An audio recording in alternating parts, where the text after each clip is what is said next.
Hello, everybody. We have an amazing show for you guys today. We have as a guest the podcast host of the 5 a.m. Mester Scrum, also a daily podcast. You can check out 5 a.m. Mester Scrum. The link is also on the show notes. And Greg, the podcast host of 5 a.m. Mester Scrum, is joining us to discuss all kinds of topics Agile. He's also the host of the happiness track at the Agile Online Summit. And that's one of the topics we discussed today, but there's a lot more. So now on with the show. All right. So we're out there in the world. It's a live show with the Scrum Master Toolbox. I'm Vasco. He's online, and we're doing this live. You always hear his podcast, but now you're going to actually see him live and in person. So there we go. So we're doing something special today.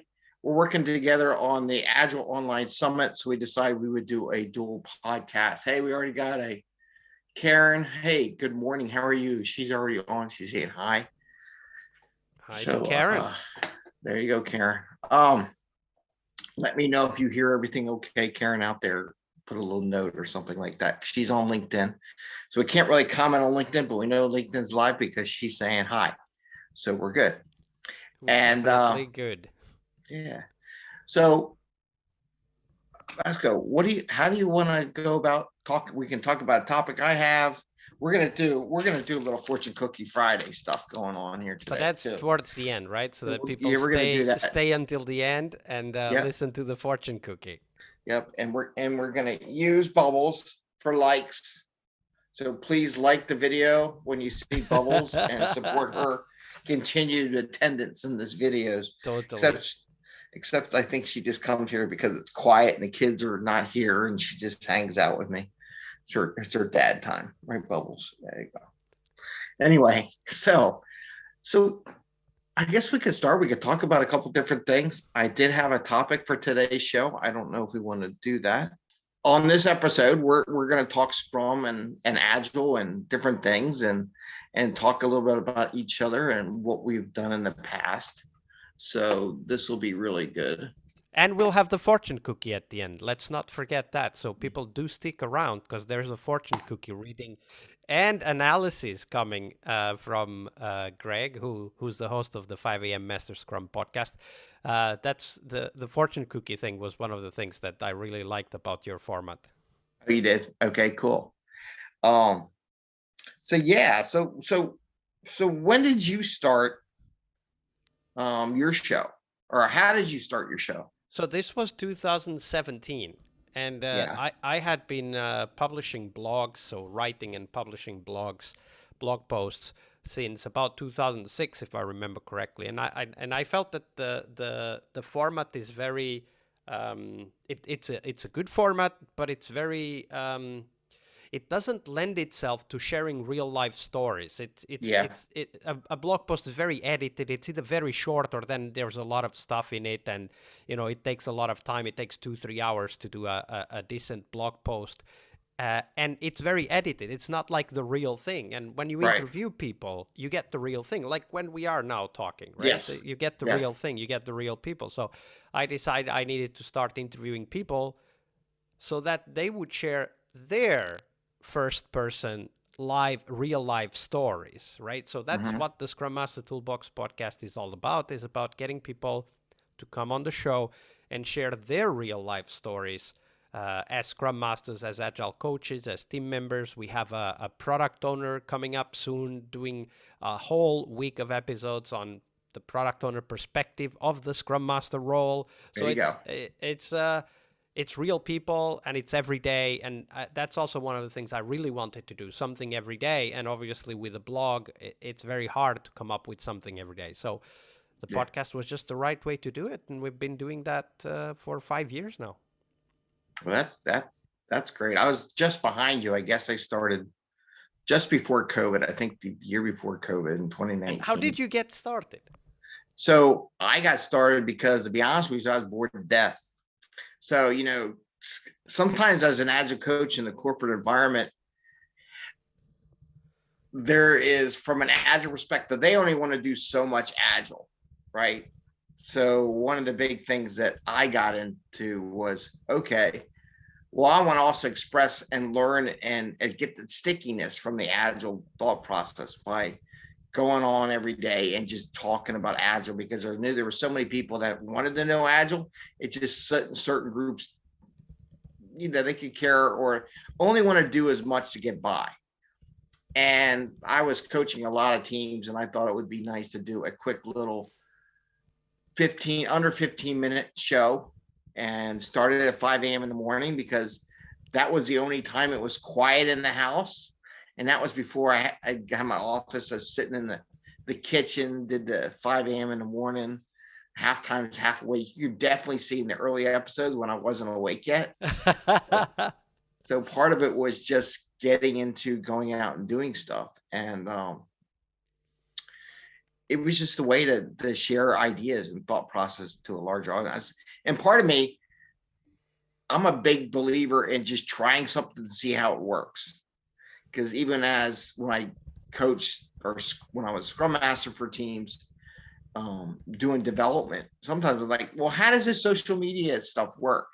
And part of it was just curiosity for myself. How do you do a YouTube channel? I don't know, and I figured, I'd just give it a shot, try it out.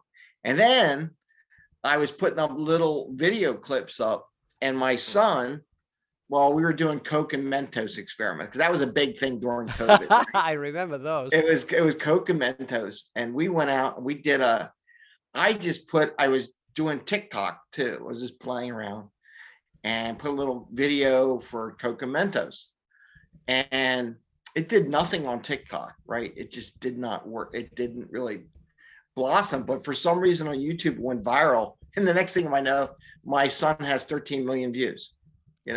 Wow. So it was like, that okay, how do we recreate this? Whatever.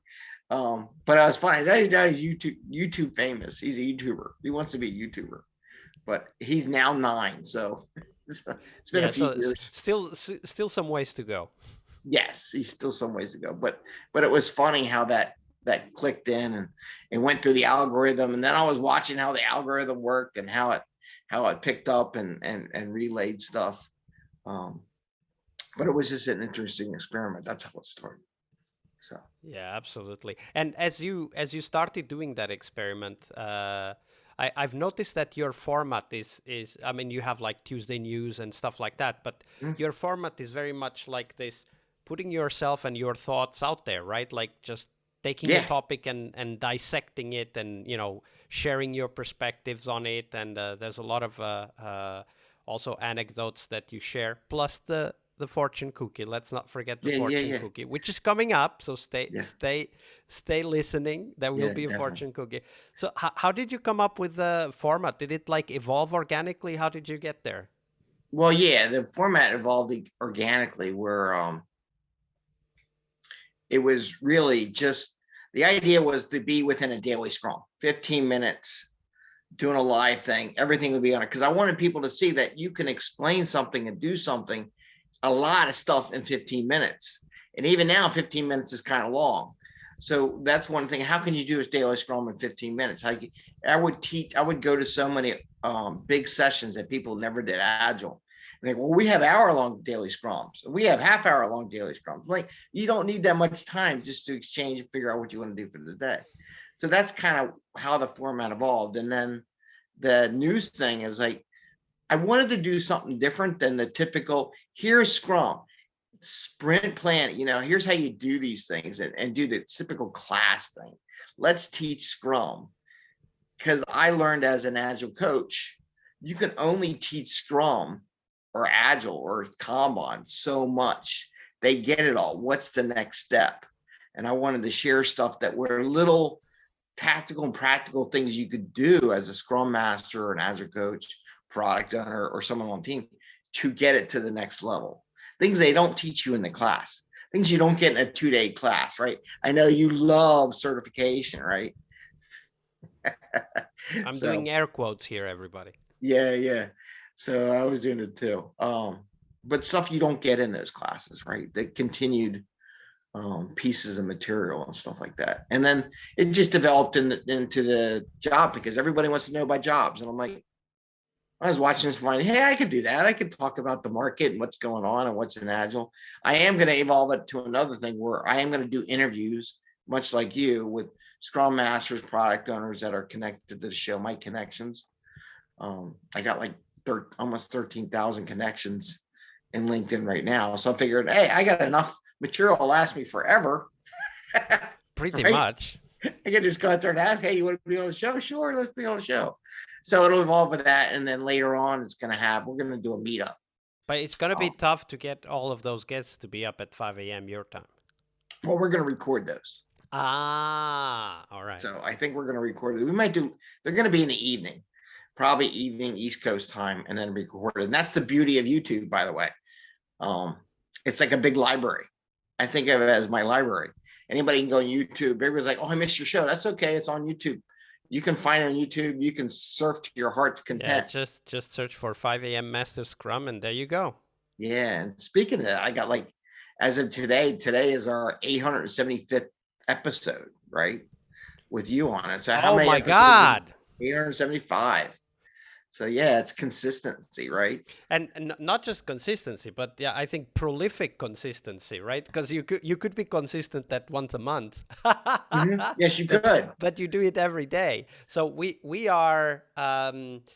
I believe I just recorded week 411. Every week has 5 episodes, so you can multiply that and figure that out. And then on top of that, we record something like maybe 20, 25 bonus episodes every year. So that's Yeah. 5 years at 20, let's say 20 episodes, 5 times 20. And then the 1,400 plus episodes Yeah. that we have on a daily cadence. And yeah, I looked at the podcast format exactly like you described YouTube. I wanted the podcast to be a library that, any Scrum Master out there in the world, if they have a question, they go and ask for they go to the Scrum Master Toolbox .org podcast website and they just search for it there. Because if they do, they'll definitely find a real life story that has not only the answer but also the context, the struggle, the learning journey that people share on the show. And for me, that was the key. It's like, it's not just about certification, which I don't like at all. I think certification is pretty much the same as knowing how to do additions and subtractions and multiplications. It won't get you hired, but if you don't have it, that's fine. You're out of the job. So Right. I think certification is a little bit like the ticket you pay to get into the game, but then you need to do a lot more. And what you do is you gain experience. You collect all of these stories that hopefully you come then on the Scrum Master Toolbox podcast and share with the rest of the community. So that's what the podcast is all about. Yeah, and that is great, because that is so true. Where you're getting more information just besides the little 2-day class if you take it. And now they got it, not to critique one of the programs, where you just take an exam. I'm like, and it's funny, the one of the places I work with, sometimes they like, oh, we got that exam version of a certificate. And I go, but at least in the class, you get to interact a little bit with some other people. I said, anybody can study and pass an exam if you study well enough. You're a good study person, you can do it. But how do you get that extra experience, right? And that's also absolutely, and it's only real life that is going to give you that. Of course, that or a podcast where you have real life being communicated every day. Yeah, definitely. And that's kind of what I try to do on my show too, where just come up with stuff that relates to real life. I try to coach people, and I also do coaching, to think of the agile mindset everywhere. What do you see? Lately, I've been watching a lot of self-help books or stuff like that, and motivational stuff. How does that apply to an agile group? How can you apply that? Just to give a different perspective on how more things can be more agile and how they deliver. And if you're listening to any of these millionaires, I started doing, how do you build $1 million team? And it's all these millionaires talk about their subjects. And I go, this is agile. And I would talk about it, right, in my presentation. And just little things like that, how agile that thought process is. Yeah, absolutely. So when it comes to being agile, like we talked about how you produce content on a regular basis, we talk about the importance of sharing real life experiences. And something that maybe your listeners don't know yet is that you're actually collecting a bunch of stories about happiness at work for the Agile Online Summit. So Right. why don't you tell us a little bit about that, Greg? Like what have you found? What are the stories that are coming up that people can expect to hear at the Agile Online Summit? So the stories are a mix of everything from the classic, how do you do a retro, right? And make it more enjoyable, but also mindset questions, doing different things and how you operate in an agile environment. They're bringing up some mental things and practices that you can do. And it's going to be a mix of different things that make work more enjoyable, right? And that's the idea. So it's not just like, let me put on a funny hat and show a cat, right? That's not the only thing about it. Although that helps. Yeah, yeah. But it's also about enjoying what you do, right? Enjoying coding, enjoying working as a team, enjoying producing a product. And that's part of the happiness. So there's a little mix of that in some of the different. So this is actually a very good point, because Jeff Sutherland's one of the founders of the whole Scrum, or the formalization of Scrum, rather, because Scrum is a collection of patterns that was done by many people, but he, Mike Biddle, Ken Schwaber kind of formalized it through their own work. And one of the things that he talks about is that Scrum is there to make a process efficient. And the concern of Scrum is the efficiency of how work gets done. And which, of course, it's incredibly important. Like, I'm not disputing that part. But I think that there's also another aspect which was present in the original kind of mantra of the Scrum Alliance, which was changing the world of work. And that other aspect is to transform the dynamics at work so that we don't create work environments that are frankly awful for people's own self-confidence, self-esteem, and even mental and physical health. I mean, you and I are old enough to have worked in quite a few death march projects, which, by the way, are the trademark of waterfall. It's very common a waterfall project ends in a death march, where you have to cancel weekends and vacations and well, so you on. really say that. And I talk about I worked in DoD for a while. And before I worked with this one company, they actually had 2 people die. Yeah. They stressed themselves Well, out. I It was know during Desert Storm and they were working overtime and hours. And they actually legitimately had a couple of people die of a heart attack because they were just in there constantly. And people say that. I said it can't happen. You can. And I know people who were lost for work because they had a mental breakdown, burnout together with depression and other psychological complications triggered by the burnout, and because of that, were not able to work again. Like they didn't die, but they were affected. And as far as that industry is concerned, they were done. And that's part of our mission statement, to get you home to family and friends, right? Have a little fun. So it's not just about being in the office 24/7, like some big corporate companies would want you to stay there all day long, but it's also about getting it done effectively and getting out to your family. And because of that, I think that the happiness track at the Agile Online Summit is such a great contribution, because we need to find ways to make work not just effective or efficient even, but it's also about making work a productive part of our lives, not just the corporate lives, but our personal, individual lives. And of course, going to a work environment where you feel enjoyment and fulfillment is part of it. It's not the only part of it. Of course, there's also camaraderie and sense of belonging and all kinds of other things that we could focus on. But that's definitely part of it. That's why I'm so happy that you are hosting that track at the Agile Online Summit, the happiness track. Yeah, and I try to get some good people. Trying to get more people that would put themselves as the happiness director. Got a couple of people that show up, but it'd be nice to have that more. That when they do that. I just want to say one thing about Scrum, and you talk about doing things faster. I also think of Scrum as a big reflection or retrospective on yourself. Scrum also designs a thing where you have to get out there and see how you're doing and present your work. And these are all the barriers so many people are terrified of doing. But Scrum forces you to do it, and which is, I think it's fun. Forces you to plan your week, forces you to talk to other people on the team, and you can't just hide in a corner, and forces you to ask for help because you want to get something done.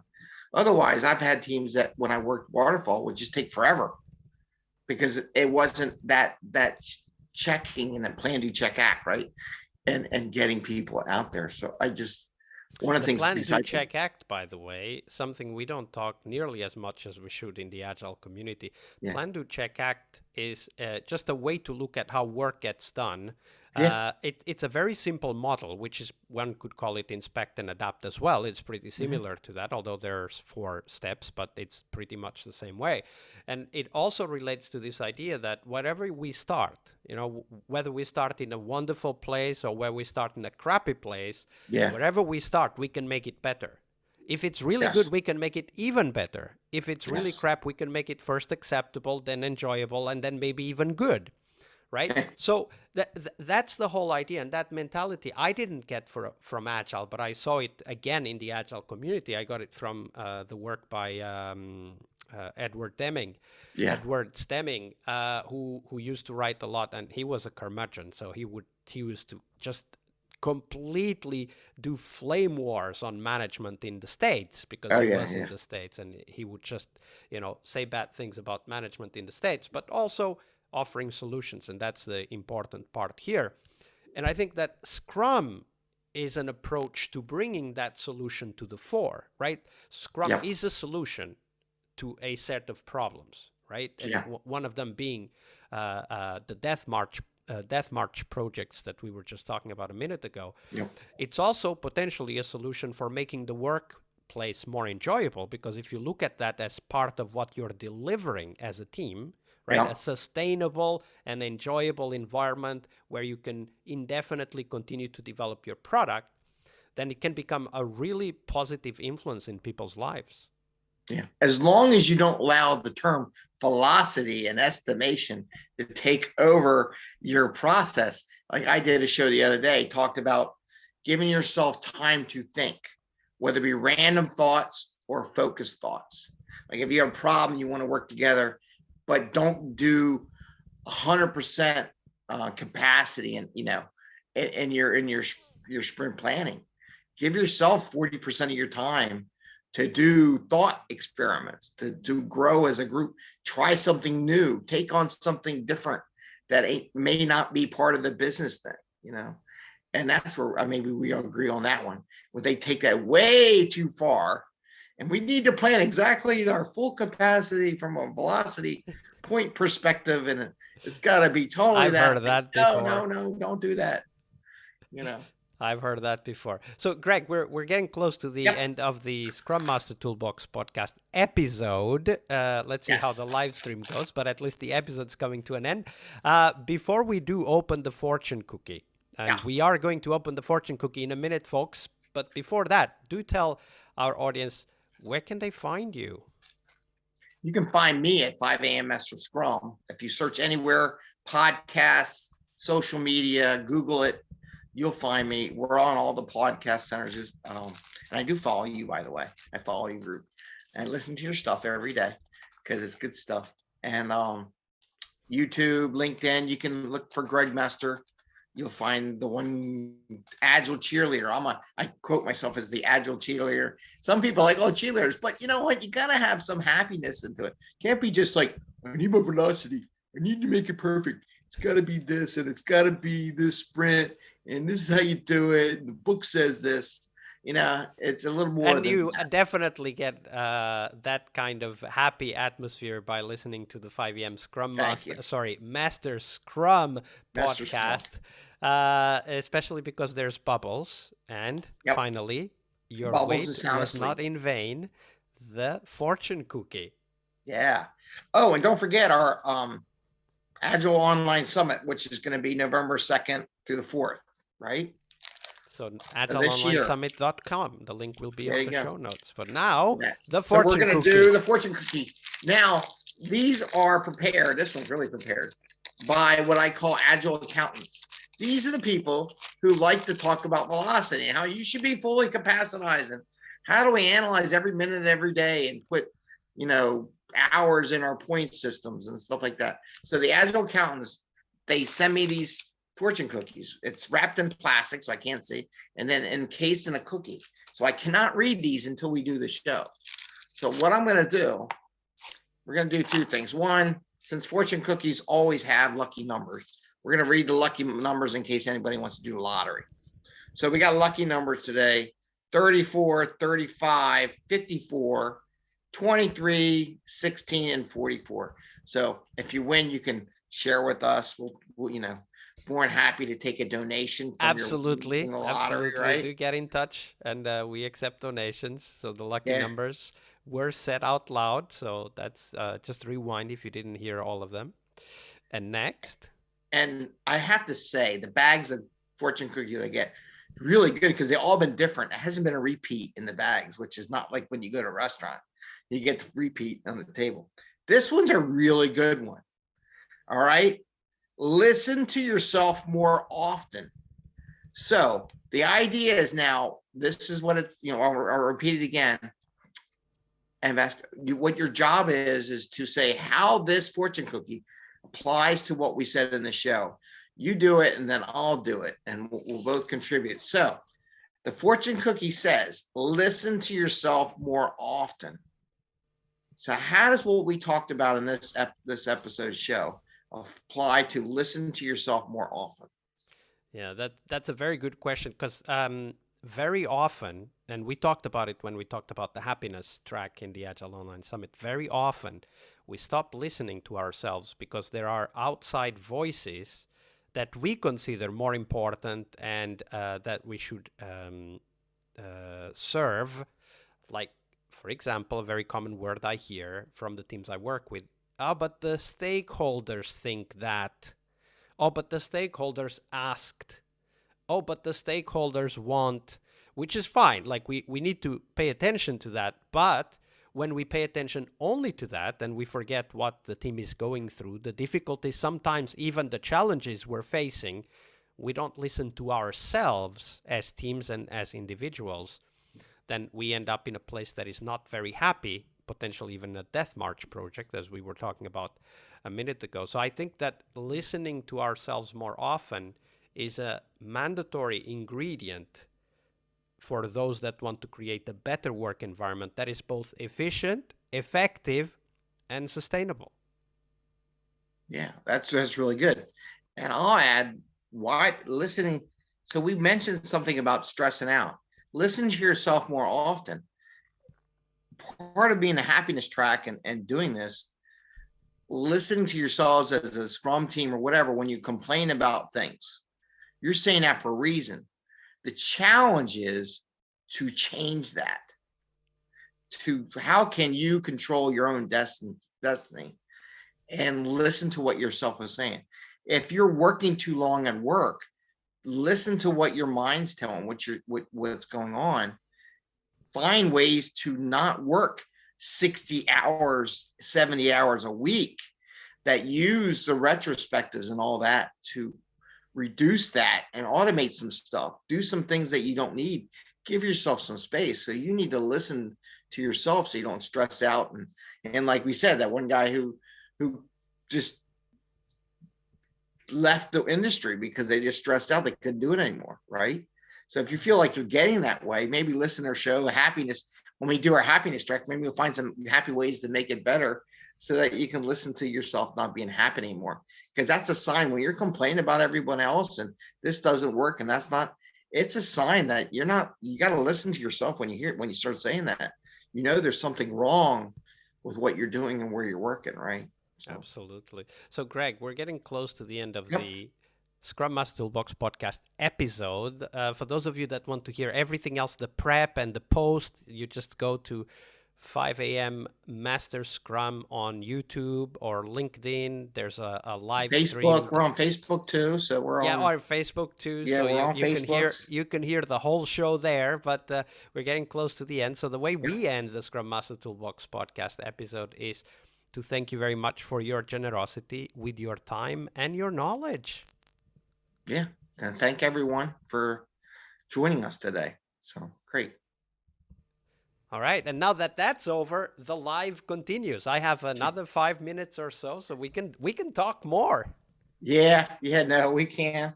I can disturb Bubbles. I don't know. She's so quiet. She's out cold. Bubbles was on the stream early on, so you have Yeah. to go back to see Bubbles. Yeah, she was back in and we did it. And do you have did you make yourself a coffee mug? Oh, I did. And I put a Deming quote, which we talked about. Oh, hey, look, we talked about Deming. Yeah, what about that? What's the irony about that, huh? Yeah, a leader is a coach, not a judge. Yeah. Well, it's amazing. And I took some IC Agile courses and learned more about coaching, because when I ran out of being a Scrum Master, I'm like, I can't teach Scrum. Done. They're tired of hearing about Scrum. What's the next step? And I did the Agile coaching, learned more about coaching and stuff. And it was just one of those things that they expand that. And when I think a lot of managers, mid-level managers, should take like the IC Agile course and learn about coaching more and more about facilitation. They sell this stuff to Scrum Masters, and you want to do this. I'm like, you should be selling this to everyone, because they all need it. They don't. And I had managers I worked with in DoD that would have 50 people working for them. I'm like, how do you manage 50? How do you coach them? How do you be a mentor? Yeah. How can you be present in 50 people's lives? Yeah, and can you imagine the yearly evaluation? I think it was boring for both parties.